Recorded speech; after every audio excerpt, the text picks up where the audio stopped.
आप सभी को जय मसीह की। आज की आत्मिक विचार में मैं आप सभी का स्वागत करता हूं। आइए आराधना में जाने से पहले मेरे साथ एक वचन निकालेंगे। दूसरा कुरिन्थियों की पत्री उसके 3 अध्याय 18 आयत पढ़ेंगे। इसमें इस प्रकार लिखा है, परंतु जब हम सब के उघाड़े चेहरे से प्रभु का प्रताप इस प्रकार प्रकट होता है जिस प्रकार दर्पण में, तो प्रभु के द्वारा जो आत्मा है हम उसी तेजस्वी रूप में अंश अंश करके बदलते जाते हैं। इस वचन में जो लिखा है कि अंश अंश करके बदलते जाना है। जी, इस साल जो प्रभु ने हमको ये थीम दिया है, ट्रांसफॉर्मेशन का वर्ष है, बदलाव का वर्ष है, नवीनीकरण का वर्ष जो परमेश्वर ने हमको दिया है। ये बदलने का समय जरूर है। तो बदलने का मतलब ये है कि एक दिन में हम नहीं बदलेंगे। इस वचन में हम जैसे हमने पढ़ा, अंश अंश करके बदलते जाना है। तो समय जरूर लगता है हमको प्रार्थना में और आराधना में। हम जब समय बिताएंगे, परमेश्वर हमारे जीवन को धीरे धीरे एक एक दिन करके समय देकर हम जब देंगे परमेश्वर को, तो वो धीरे धीरे हमारे जीवन में जो भी बदलने की चीज़ें हैं, जो हमारे अंदर की जो भी बातें ऐसे विचलित करता है, वो जरूर बदलेगा।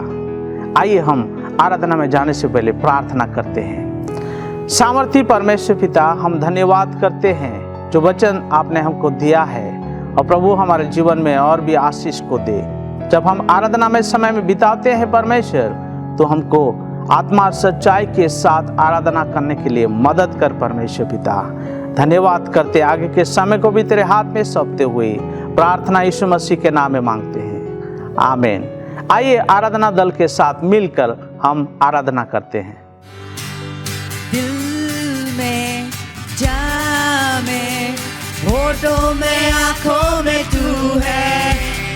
दिल में जामे, होठों में आंखों में तू। सब मिलके गाएंगे जोर से। दिल में जामे, होठों में आंखों में तू है। दिल में जामे, होठों में आंखों में तू है। तुम दिल में ऐसे बस गए, जिंदगी भर के राजा बन गए।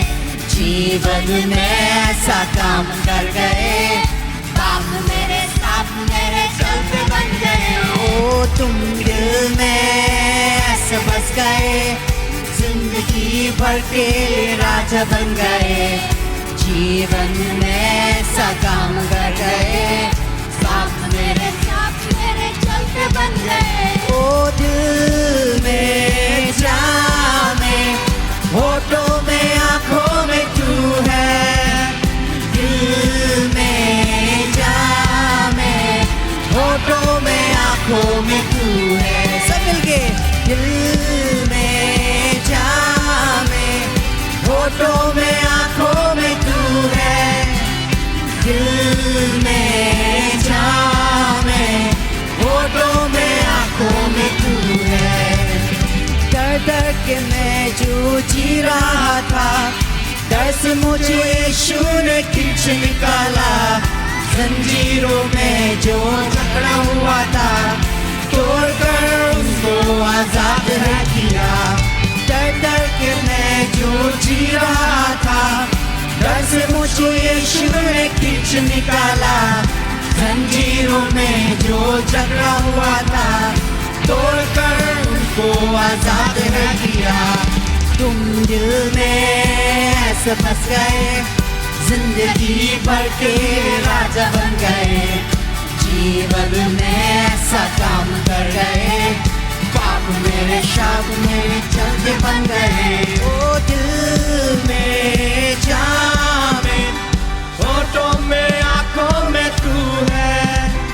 दिल में जामे, होठों में आंखों में तू है। ओ दिल में जामे, होठों में आंखों में तू है। दिल में जामे, होठों में आंखों में तू है। तू ही है, तू ही है, तू ही है राजा, तू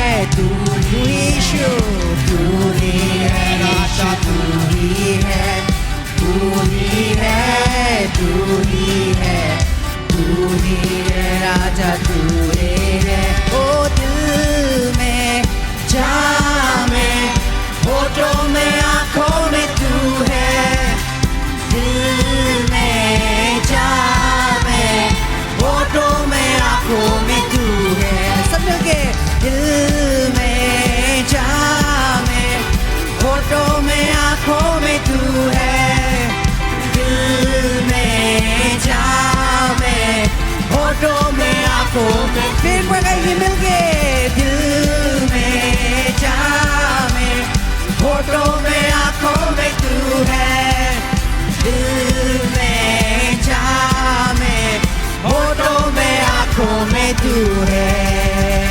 हालेलुया। यह समय सूचनाओं का है। कृपया सूचनाएं ध्यानपूर्वक सुने।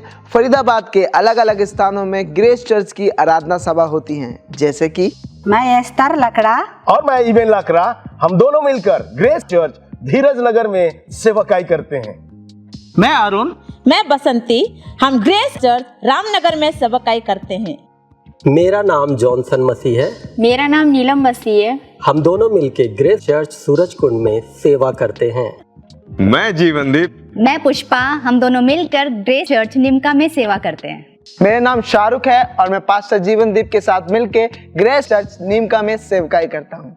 मैं अखिल, मैं अनुपमा जॉय, हम दोनों मिलकर ग्रेस चर्च भरत कॉलोनी में सेवा करते हैं। मेरा नाम अस्मिता साहा और मेरा नाम आदित्य साहा है और हम दोनों मिलकर ग्रेस चर्च 21D और गदाखोर में सेवा करते हैं। अंग्रेजी की आराधना सभा सुबह 10 बजे 21C क्षेत्र में होती है। यदि आप इन क्षेत्रों के आसपास रहते हैं तो मैं आप सभी को उत्साहित करूंगा कि आज ही आप एक पासवान से संपर्क करें और हमारी आराधना सभा में सहभागी हों, ताकि हम सब मिलकर प्रभु की आराधना करें। हर रविवार सुबह 11 बजे YouTube के माध्यम से आत्मिक विचार प्रस्तुत किया जाता है। यदि आप किसी कारणवश कलीसिया भवन नहीं जा पाते हैं तो इस ऑनलाइन के माध्यम से आप उसमें जुड़ सकते हैं और प्रभु के वचन का आनंद उठा सकते हैं। हर शुक्रवार शाम 6:30 बजे मुख्य कलीसिया भवन सेक्टर 21C में आराधना सभा होती है। मैं आप सभी को उत्साहित करना चाहता हूं कि आप सभी शुक्रवार की आराधना सभा में शामिल हों और प्रभु की आशीष को ग्रहण करें। हर रोज पासवान का दल और प्रार्थना दल मिलके आप सभी के लिए प्रार्थना करते हैं। यदि आपके पास कोई प्रार्थना निवेदन है तो स्क्रीन पे आए हुए नंबर पे आप भेज सकते हैं और अपने पासवान से संपर्क कर सकते हैं, ताकि हम सब मिलके आपके लिए दुआ कर सकें। आज के लिए इतना ही। अधिक जानकारी के लिए अपने क्षेत्रीय पासवानों से संपर्क करें। ये समय भेंट और दशमांश का, तो आइए जैसे हम अपना भेंट और दशमांश को परमेश्वर के राज्य में बोते हैं। वचन बताता है जैसे 2 कुरिन्थियों की पत्री में कि जब हम अपने मन को ठानते हैं, जब हम अपने जीवन को ऐसे तैयार करते हैं कि इस भेंट को मैं देता हूं और भेंट ग्रहण योग्य होना चाहिए, तो बिना कुड़कुड़ाए हम परमेश्वर के राज में जब हम बोते हैं, जितना हम बोते हैं उतना अगर काटने की जो आप उम्मीद रखते हैं, हम उम्मीद रखते हैं, तो उसी मन से बिना कुड़कुड़ाए हम परमेश्वर के राज में बोते हैं। आइए अपने हृदय को तैयार करने के लिए प्रार्थना में जाते हैं। सामर्थी परमेश्वर पिता यीशु मसीह के नाम में फिर से हम आपके चरणों में आते हैं। इस समय मैं प्रार्थना करता हूं प्रभु, जैसे हम अपने भेंट और दशमांश को लाते हैं प्रभु परमेश्वर पिता, प्रभु हम जब देते हैं वो ग्रहण योग्य होने पाए परमेश्वर। प्रभु हमारे जीवन में कुछ भी ऐसे बातें, ऐसे जो कुड़कुड़ाहट या फिर प्रभु ऐसे बातें आता है मन में, सोच में कि मैं दूं या ना दूं, मैं दे दूं तो क्या खाऊंगा, ऐसे विचारों को यीशु के नाम में हमारे जीवन से दूर कर परमेश्वर। प्रभु तू चाहता है कि हम दे, और प्रभु जब हम देते हैं तो और हमको आशीष को देता है। प्रभु मैं प्रार्थना करता हूँ उन सभी भाई बहनों के लिए जो बोते हैं प्रभु, जब वो अपने भेंट और दशमांश को प्रभु तेरे राज्य में देते हैं, उनको उनके जीवन में और भी बहुतायत की आशीष को दे परमेश्वर। धन्यवाद करते हैं प्रभु, तूने प्रार्थना को सुना। यीशु मसीह के नाम में प्रार्थना को मांगता हूँ, आमीन। आप अपने भेंट और दशमांश को ऑनलाइन के माध्यम से दे, जैसे कि फोन पे, गूगल पे, पेटीएम, QR कोड को स्कैन करके, और आप बैंक ट्रांसफर के माध्यम से भी अपने भेंट और दशमांश को दे सकते हैं। यह समय है प्रभु के वचनों को सुनने का। मेरे साथ निकालिए रोमियो की पुस्तक, उसका 12 अध्याय, उसका 2 पद। प्रभु ने इस साल हमें एक थीम दिया है, वो है नवीनीकरण का वर्ष। मेरे प्रियो, उस वचन से हम पढ़ते हैं, परमेश्वर का वचन बताता है, इस संसार के सदृश्य ना बनो, परंतु तुम्हारे मन के नए हो जाने से तुम्हारा चाल चलन भी बदलता जाए, जिससे तुम परमेश्वर की भली और भावती और सिद्ध इच्छा अनुभव से मालूम करते रहो। आज हमें रोमियो की पुस्तक उसका 12 अध्याय उसका 2 पद इस बात को सिखाता है कि हम मसीही जीवन नहीं बल्कि संसार से अलग रहना सीखें।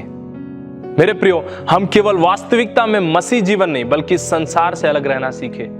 और परमेश्वर का वचन हमें केवल विश्वास करने के बारे में नहीं बुलाता, या परमेश्वर का वचन हमें केवल विश्वास के लिए नहीं उत्साहित करता, इसलिए भी उत्साहित करता है कि तुम्हारा मन दिन प्रतिदिन बदलता जाए। इसलिए रोमियो की पुस्तक उसका 12 अध्याय उसका 2 पद में लिखा है, तुम इस संसार के सदृश ना बनो, तुम्हारे मन के नए हो जाने से तुम्हारा चाल चलन भी बदलता जाए। वास्तविकता में मेरे प्रियो, परमेश्वर हमें विश्वास करने के लिए नहीं बल्कि हमें बदलने के लिए बुलाते हैं।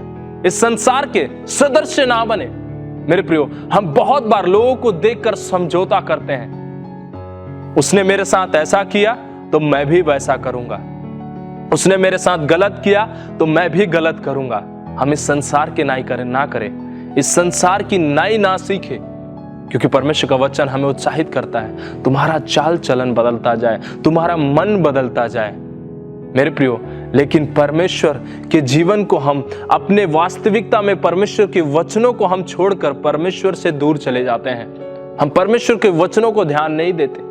आज परमेश्वर के वचनों की ओर हम अपने कानों को लगाएं, क्योंकि प्रभु का वचन कहता है इस संसार के सदृश ना बनो।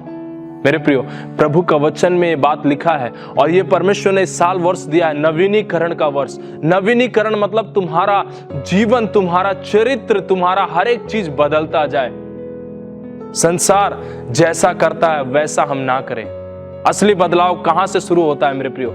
असली बदलाव केवल हमारे वस्त्र के चेंज करने से नहीं है, असली बदलाव हमारे भाषा के चेंज करने से नहीं, असली बदलाव हमारे कपड़ों को उतारने से नहीं, बल्कि असली बदलाव हमारे मन के चेंज होने से होता है। कई बार हमें लगता है वास्तविकता में मैंने वस्त्र चेंज कर दिए, मैंने बोलना चेंज कर दिया, बात करना चेंज कर दिया, हमारा जीवन बदल गया। बाहरी रूप हम बदल सकते हैं, पर वास्तविकता में जीवन हमारा परमेश्वर ही बदल सकता है। इसलिए प्रभु का वचन कहता है तुम्हारा जीवन परमेश्वर के प्रति बदलता जाए, भांति भांति। परमेश्वर का वचन इस तरह से कहता है कि परमेश्वर हमारे हृदय रूपी को देखता है, हमारा हृदय देखता है। मेरे प्रियो, हमारा बाहरी रूप परमेश्वर को पसंद नहीं है, उसे हम भा नहीं सकते, क्योंकि हम जैसा मन होगा वैसा ही जीवन होगा। हमारा मन जिस तरह होगा मेरे प्रियो, उसी तरह हमारा जीवन भी लोगों के सामने दिखेगा। इसलिए प्रभु का वचन कहता है कि तुम इस संसार के सदृश ना बनो। इसलिए प्रभु का वचन कहता है तुम्हारा मन नया होता जाए। तुम्हारे वस्त्र नहीं लिखा है, इस तरह से नहीं लिखा कि तुम्हारा वस्त्र चेंज हो जाए, तुम्हारी भाषा चेंज हो जाए, बल्कि तुम्हारा मन चेंज हो जाए। मन के नए हो जाने से परमेश्वर से हम आशीषों को पाना शुरू कर पाते हैं। कैसे हम अपने जीवन को मन नया कर पाएंगे? कैसे हम अपने जीवन को बदलाव में ले पाएंगे? जब हम परमेश्वर के वचनों को पढ़ेंगे, जब हम प्रार्थना में समय बिताएंगे, जब हम पवित्र आत्मा की बातों को सुनेंगे। मेरे प्रियो, हमारे सोच विचार के तरीके बदल जाएंगे, हमारा सोचने का तरीका बदल जाएगा, क्योंकि हम प्रार्थना में समय बिता रहे हैं, हम वचनों को पढ़ रहे हैं, हम पवित्र आत्मा की बातों को सुन रहे हैं, और हमारा विचार चेंज होता जाएगा। पुरानी बातें जाती रही और सब कुछ नया हो गया। प्रभु का वचन कहता है जो पुरानी बातें हैं उन्हें भूलने के लिए वास्तविकता में हमें परमेश्वर के पास आना है। इसलिए प्रभु का वचन कहता है कि जो प्रभु में है, जो कोई मसीह में है, वो एक नई सृष्टि है। पुरानी बातें बीत गई और अब नई हो गई है। सब कुछ बदलता हुआ जीवन हमारा चाल चलन को दिखा देता है। जब मन बदलता है, बोलने का तरीका बदल जाता है। मेरे प्रियो, जब व्यवहार बदलता है, हमारा लोगों को देखने का नजरिया, लोगों को दिखाने का नजरिया सब बदल जाता है। मेरे प्रियो, क्योंकि परमेश्वर का वचन कहता है केवल तुम्हारा विचार नहीं, तुम्हारा जीवन बदलता जाए। दिन प्रतिदिन परमेश्वर में तुम बदलाव होते जाओ। इस संसार के सदृश ना बनो, इस संसार के अनुसार ना बनो।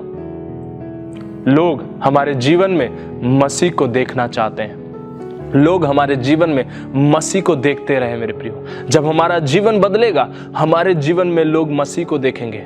एक तितली का बदलाव वास्तविकता में सरल रूप से नहीं होता। एक तितली का बदलाव बहुत से दर्द के बाद वो एक सुंदरता की ओर लेकर आती है। कई बार हमारे जीवन में सेक्रीफाइस हो सकते हैं, बलिदान हो सकते हैं, पर हमारा जीवन परमेश्वर के लिए भाता हुआ बलिदान के रूप में ग्रहण होगा जब हम परमेश्वर की इच्छाओं को जानेंगे। इसलिए प्रभु का वचन कहता है, तुम परमेश्वर की भली भांति और सिद्ध इच्छाओं को जाने हो, और हम उसकी इच्छाओं को जाने। जब हमारा मन नया हो जाएगा तो हम वास्तविकता में परमेश्वर की इच्छाओं को जान पाएंगे। गलत और सही फर्क सभी समझ आता है जब हम परमेश्वर के वचनों को पढ़ते हैं। गलत और सही फर्क तभी हमें समझ आता है जब हम प्रार्थना करना सीखते हैं। गलत और सही फर्क तभी हमें समझ आता है जब हम पवित्र आत्मा के वरदानों को अपने जीवन में लेकर आते हैं। निर्णय करें मेरे प्रियो, परमेश्वर की इच्छा के अनुसार चलना सीखे। आज हम अपने हृदय को सिखाएं। क्यों दाऊद इस बात को लिखता है, मेरे मन प्रभु की आराधना कर। आज हमारा जीवन दिन प्रतिदिन प्रभु में नया होते जाए। जीवन में शांतियां नहीं होंगी, तसल्ली नहीं आएगा, पर वास्तविकता में जब हम परमेश्वर के साथ रहेंगे सुकूनत प्रभु देगा। संसार में जब हम रहेंगे बहुत सारी चीजें हमें विचलित करेंगी, बहुत सारी चीजें हमें रोक देंगी, प्रभु के पास जाने नहीं देंगी। पर जब हम प्रभु के सामने रहेंगे, प्रार्थना करेंगे, घुटने टेकेंगे, प्रभु वास्तविकता में हमें नए बल को देगा। क्योंकि प्रभु का वचन कहता है, जो प्रभु की ओर ताकते हैं प्रभु उन्हें शर्मित नहीं होने देता। मेरे प्रियो, इसलिए प्रभु का वचन कहता है, इस संसार के सदृश्य ना बनो, इस संसार के अनुसार ना बनो। तुम्हारे मन के नए हो जाने से तुम्हारा चाल चलन भी बदलता जाए, और वास्तविकता में मेरे प्रियो हम अपने जीवन को प्रभु के सामने लेकर आए। बदला हुआ जीवन परमेश्वर को महिमा देगा, बदला हुआ जीवन परमेश्वर को आदर देगा, बदला हुआ जीवन परमेश्वर को योग्य ठहराएगा। इस नवीनीकरण के वर्ष में हम दिन प्रतिदिन प्रभु में बदलते जाए, दिन प्रतिदिन परमेश्वर में बदलाव ले।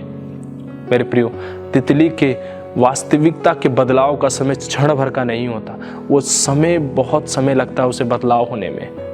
आज हम दिन प्रतिदिन प्रभु में बदलते जाए। इस नवीनीकरण के वर्ष में हम परमेश्वर के साथ रहें, प्रार्थना करें, वचनों को पढ़ें, पवित्र आत्मा की बातों को सुने, और प्रभु हमें नया बनाता जाएगा। आइए हम प्रार्थना करें। ऐ मेरे पिता परमेश्वर, इस समय तेरी हजूरी में आते हैं। हमारा जीवन, हमारा विचार प्रभु दिन प्रतिदिन तू नया करता जा। होने दे परमेश्वर, जो हमारे साथ जुड़े हैं परमेश्वर, उनके जीवन में प्रभु और हमारे जीवन में दिन प्रतिदिन प्रभु हम नई छवि को देखते जाए। तेरी परमेश्वर, तेरी इच्छाओं को जानने पाए, तेरी मर्जी को जानने पाए प्रभु, जो तूने हमारे लिए रखी है। परमेश्वर पिता, आप हमारी सहायता कीजिए। पवित्र आत्मा, आप हमारी अगुवाई कीजिए, ताकि प्रभु हमारा जीवन दिन प्रतिदिन बदलता जाए। परमेश्वर, जो लोग हमारे साथ अभी प्रभु ऑनलाइन के माध्यम से इनके जीवन में, इनके परिवार में तेरी आशीष को मांगते हैं, हर एक बीमारी से प्रभु, हर एक नकारात्मक बात से तू इन्हें बचाना। परमेश्वर, होने देना यदि कोई शरीर इस समय कोई अपने शरीर में अस्वस्थ है, तेरी चंगाई को हम रिलीज करते हैं यीशु के नाम से। प्रभु तू इन्हें छू और चंगा कर। मेरे पिता, आप सहायता करना। प्रार्थना यीशु आपके मुबारक और मीठे नाम से मांगते सबने कहा आमीन आमीन। प्रभु आप सबको आशीष दे। हम फिर मिलेंगे अगले रविवार एक नए विचार के साथ।